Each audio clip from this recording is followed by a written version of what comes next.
Good afternoon. My name is Thomas Martin. I'm a principal sales engineer at Calix, which translated to layman terms, I'm responsible for the technical pre-sales of Calix in Europe, Middle East, and Africa. In that role, I'm quite a frequent visitor to the continent, especially the country, engaging with some of your leading providers. And the council has approached me to talk today a little bit about why fiber. Obviously, the council's mission is to promote fiber, but how does it stack up with other technologies? What else is there? And my predecessor on the podium has made some very important statements. Fiber is more than, or fiber is infrastructure. It's an investment in the present, but also in the future. We are building something lasting. Fiber takes now the space of what highways took in the 60s, 70s, to bring countries forward, to create infrastructure. So I want to look a little bit about how to choose my infrastructure. What do I choose as the medium to connect those subscribers to enable the next generation services, the infrastructure? Choosing the right technology is the most important part. Is your network ready, the network you envision to build, to deal with not only bandwidth demands, that's one of the more obvious things, to get the high-speed content, the 4K, the 8K TV, what we heard the last couple of days, but building it, there's also a factor of budget, be it the public infrastructure or be it private companies like we've seen from WUMA, like we've seen the DFAs, the MFNs in country. We need to choose a technology which also meets the budget, which is sustainable, which can be financed and which can be run efficiently so that we can build more of the infrastructure.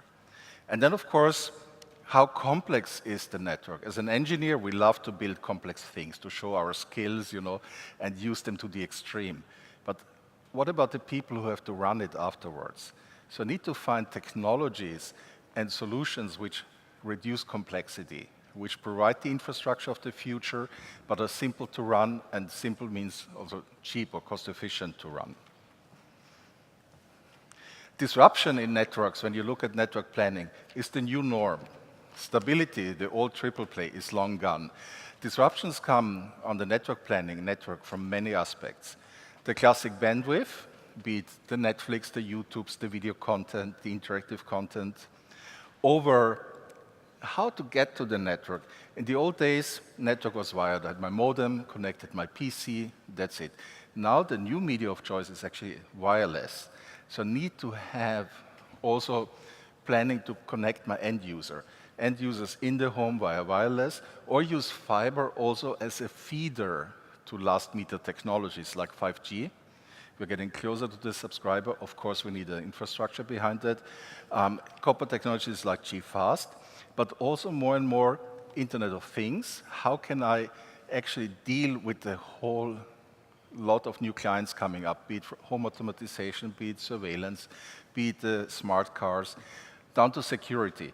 So I need to build an infrastructure and choose my infrastructure in a way to accommodate those requirements. And then from a provider's perspective, running networks, we said budget is important. So while the data consumption is exponential, we all know how data consumption has increased and puts a heavy strain on our networks. Unfortunately, the revenue we get from the network does not grow exponentially. There's only a certain budget your end users have and are willing or able to invest into fiber. So we need to design networks and choose technologies in a way to reduce operational expenses. What does it cost me to run the network? Optimize my CapEx, maybe streamline my capital expenditure, while increasing ARPU and margin, but obviously ARPU and margin is not linear to the actual bandwidth demand. So operational efficiency is very critical. So we are forced to do more with the same or less resources, deliver more bandwidth, same operational stuff, same infrastructure. Resources maybe need to shift to acquisition and retention. And a lot of discussions I had during the last 2 days was really about customer experience. How can I keep my customer happy?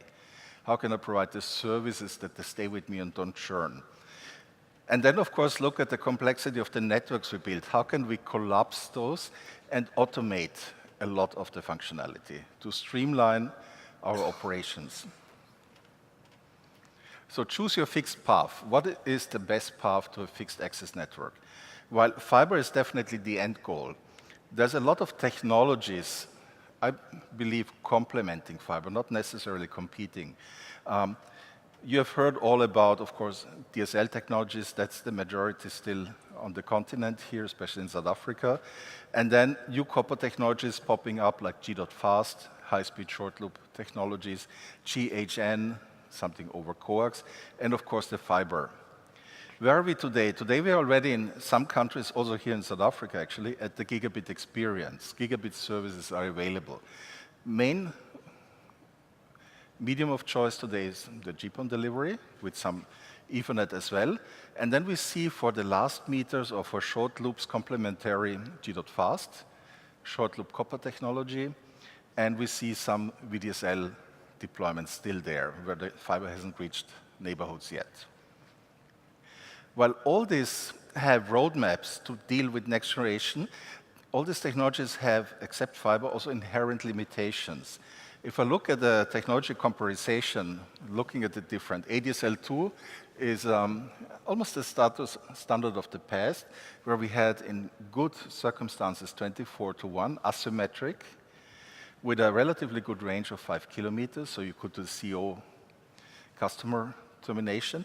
Increasing speed to today's requirements, going on to VDSL 17 and later 35, it comes at the cost of distance. So I need to get closer to my customer to deliver acceptable speeds, catering to our customers today.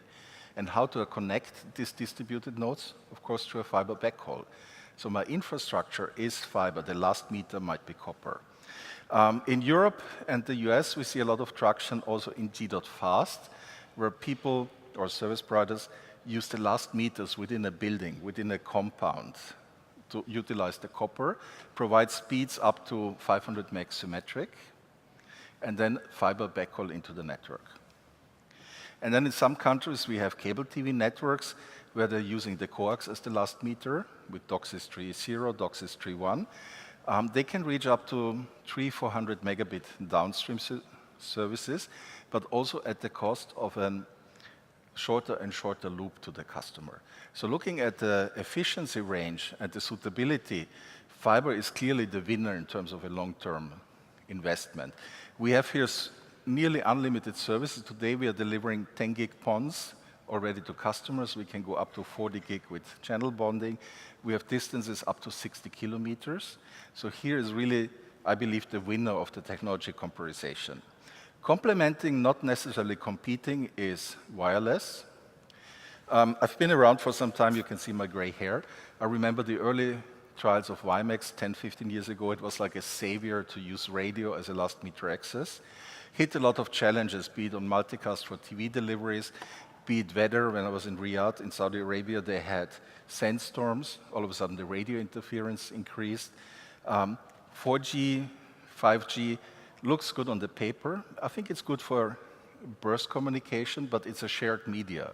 So it's not sustainable bandwidth. It's complementary, but I believe personally it is not the mainstay. Because there's a lot of discussion, why bother with fiber? We can do 5G, 4G networks today to get to the 100 meg.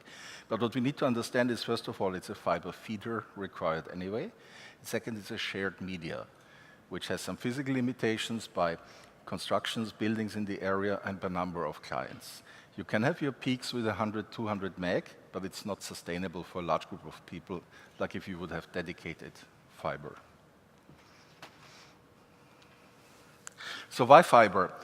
Fiber, we believe, is the way to go forward as the council and also as colleagues, because bandwidth growth is exponential. We don't see an end of growth in bandwidth demands. It will not cease. There will be new applications, new requirements. So fiber is really the media and the only path to long-term sustainability, where you can have a network which offers virtually unlimited bandwidth and allows you to invest and build infrastructure once. I build it once and I don't have an end in sight. If I invest in copper today, I have like 4 or 5 years radius and then I need the next technology. Fiber as an infrastructure is here to serve for the next 20 years and beyond.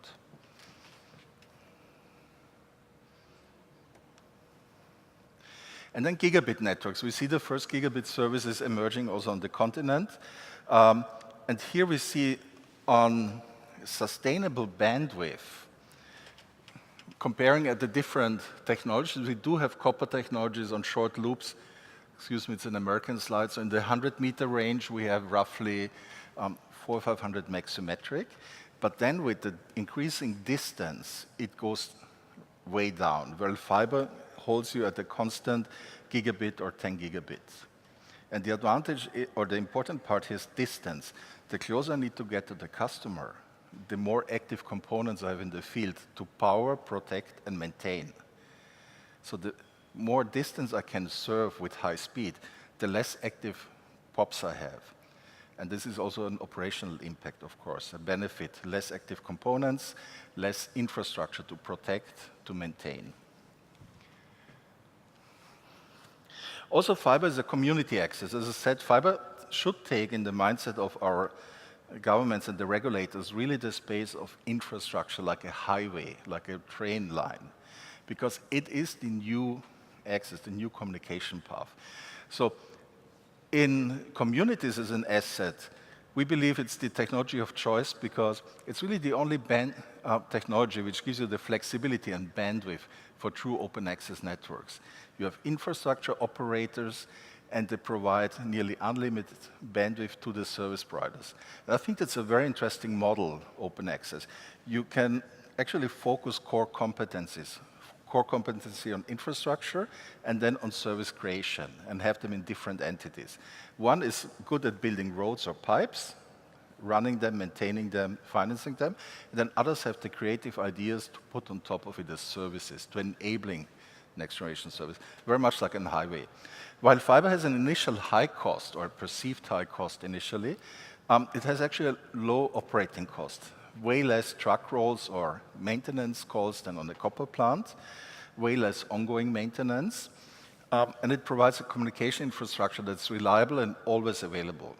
So it's future-proof, bandwidth-proof, and OpEx optimal. So it's really an ideal choice, we believe. Investing into fiber, it's also about utilizing the fiber. So the value proposition is, here with the Fiber to the Home Council, focusing at residential connectivity. But as a service provider, we cater to different communities. We cater to our consumers, of course, fiber to the home, but also to community services, government services, education institutes, or to businesses, enterprises. So having one infrastructure catering to all three of those, or multiple entities, of course, optimizes my investment. I don't use it only for residential. I use the same infrastructure also to connect businesses, mobile backhaul, or government. And looking from a service provider perspective, they run multiple networks over the access network. They have a business network. They have a mobile network for backhaul, residential networks, government networks. All of these networks have their own infrastructure today. I run my access device for business. I have my operating system, my OSS, BSS in the background. I have my residential network with its own provisioning system. So I'm running 3 separate networks today, which is, of course, a lot of operational expenditure. Different systems, different teams running them. So with fiber, we have a way to converge those networks because it's really the universal infrastructure. So we have a way to converge business, mobile, residential onto a single infrastructure.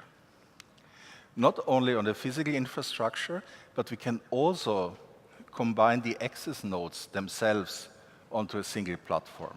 So from having 3 different systems to maintain, I maintain one system. I need teams trained on one operating system and one provisioning flow. So I'm optimizing and streamlining my networks. And by this, reducing the number of elements, of course, my capital expenditure goes down. The operational expenditure I had from running 3 networks, 3 different vendors, 3 OSSs, 3 access technologies, converging them onto a single network goes drastically down. And in the US, we have just won a project with Verizon. It's one of the largest service providers. And they have the vision of combining the 3 networks onto a single network, using fiber and GPON as the media, and using a single access node to replace their existing 3 networks. And their VP of networking made a statement, public statement, it's available also on YouTube, by combining the networks and the services onto one infrastructure and onto one access platform. It can be from different vendors, but one device catering to all of the access platforms. He foresees an OpEx saving of 80% in the next 5 years. Well, could be American enthusiasm behind that, but looking behind it, there's definitely between 60 and 80% OpEx savings, reduction of the teams to run, complexity of the systems, procurement. So fiber has more benefits than just being fast and having unlimited bandwidth. It goes also into the operational aspects, and I think that's the next step we need to look at. How to run efficiently the networks and profitable. Because only if they make profit, we can actually expand them and build on them. So likely the gigabit networks of the future will be a hybrid. They will no longer be dedicated FTTH networks or FTTB, FTDN. They will be combined, using new technologies to actually allow coexistence on the same fiber. And running it on a physical platform, or some of you have heard about the discussion, software-defined networks, virtualized networks. So actually, the hardware can also be run either in a POP, or the functionality can be put into virtual OLTs. So there's complete new dimension opened how to deliver services, combining the infrastructure and then using state-of-the-art aggregation devices behind that. So we have one hybrid network catering to all the services. We have one network to manage, one to upgrade, one to maintain. Way better streamlined operational aspects. How does it work today? The networks we see today are mostly GPON-based. Majority of the access networks on the continent, if they use fiber, are GPON. You're familiar with GPON, I hope, 2.5 gigabit downstream, 1.2 up. Very good technology is still not in the saturation. We don't see today a lot of saturated networks. So they're a good future-proof, good for the next couple of years. But looking forward to the hybrid networks, we need to add overlay capacity to bring in the business, to bring in the government traffic. And to do it on the same infrastructure without interfering with other services and without having security risks, we are introducing multiple wavelengths, like different colors on the fiber. So you heard maybe about NG-PON2 as a new PON standard. What it does, it opens up a range of 10 gigabit wavelength. The first is XGS-PON. It uses relatively cheap lasers in the CWDM range. Adds a complete new color onto the existing fiber, merged to something called coexistence element, basically a fiber combiner. And here we have now our classic GPON network. We serve our customers as was, no interference here. And we can add new connectivity via the new wavelength. That could be the first business customers. It could be a backhaul customer. And then if we need more bandwidth behind that, NG-PON2 allows also for the introduction of up to 8 DWDM wavelength. So I can have a total here of 92 gigabit of PON bandwidth downstream. So I have the same infrastructure, and I can add colors over colors to it in different wavelengths to add capacity. I can aggregate wavelength to provide 20 gig, 40 gig, or I can use it for backup. I provision a government or a bank with the red color and have the blue as a backup color. Red fails, the device automatically switches to blue and continues. So it gives you completely new opportunities how to build networks. One infrastructure, one investment, unlimited service possibilities on top of that. And all in the spirit of coexistence. Existing devices don't realize there's another color. There's no touch on the customer side, no service impact. Very important. And then, of course, looking at the complexity and OpEx, it's also looking at our networks. How did we build networks today? We have a classic aggregation device. We have a classic router, subscriber management. It's a lot of elements. So here, for example, we have the classic OLT, connected to aggregation switches, which are connected to subscriber management. 3 elements to manage, 3 elements to procure, to maintain. So the trend with the new architectures goes not only to combine services on the infrastructure, but also combine network functions onto these devices. Because the devices now cater to a much wider range of requirements. So why not put service awareness into your edge and put the intelligence where you need it at the edge? Deal with traffic according to its requirements. Subscribers get directly terminated in the subscriber management. Business customers get directly put into an MPLS VPN or into a layer 3 instance. And with this, I also reduce my complexity. So Fibre is really an enabler for a revolution, not only in service delivery, but also in how you run your networks, how you optimize your networks. Benefits, obviously, centralization of policies, access policies, removing of bottlenecks. We do everything at via speed on the access edge. We don't have to go through the backhaul. We have fewer systems to purchase and fewer systems to manage and provision. So really a win-win on the OpEx side.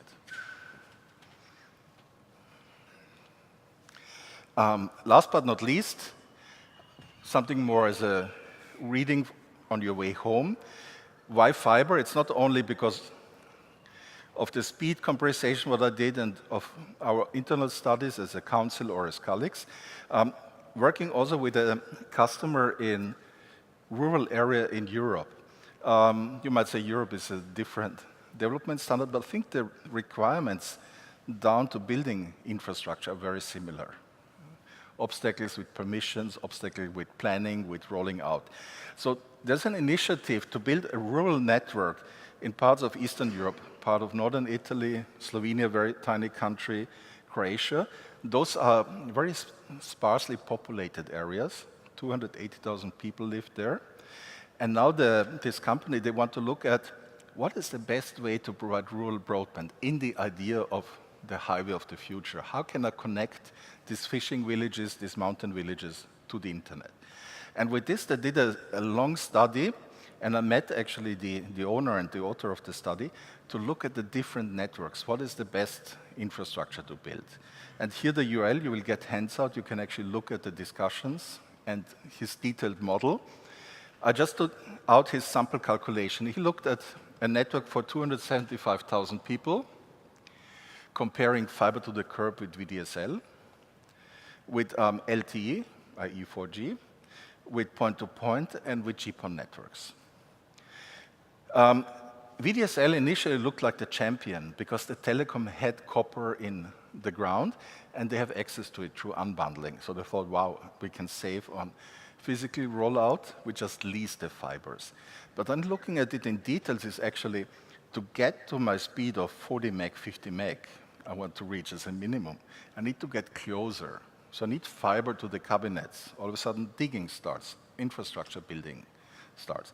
So overall, there was a very little cost advantage for VDSL in the CapEx space, 350,000 euros versus 394,000. Times 15 would give you the rent. But I think it's just to show fiber point-to-point is the most expensive with 420. The same number of customers with the GPON infrastructure is about 394. A little bit more cost efficient, but still way more expensive than the VDSL approach. But then they said, okay, we have this 275,000 users. Let's see a 20-year run rate of the network and infrastructure you build for 10, 15, 20 years. What does it cost me at a take rate of 50%? And 50% take-up is not futuristic because they go to deprived areas, bandwidth-deprived areas. So a 50% take run it over 20 years. What does it cost me to run the networks? And here comes the big surprise. The OpEx for the GPON network is 278,000 versus 850,000 for copper. The maintenance of the copper plant, the truck rolls, the rollout, kills the business model for copper. So copper, and also interestingly enough, 4G, have very high operational expenses. While they look more favorable in the rollout quicker, you put an antenna up, to run those networks over a projected period of 20 years is way more expensive. So in the long term, as an infrastructure perspective, fiber is clearly the way to go forward. The total cost of ownership is almost half of a copper-based network, more than half of a radio-based network. So that's really the infrastructure to look into for the future builds. Yeah, so really planning your network, choosing your technology, make it ready for the access revolution, for the requirements on the market. Requirements not only on the bandwidth side, but also on the operation side. We are all stressed as service providers to reduce our OpEx, CapEx. Even if there's public funding, it is limited.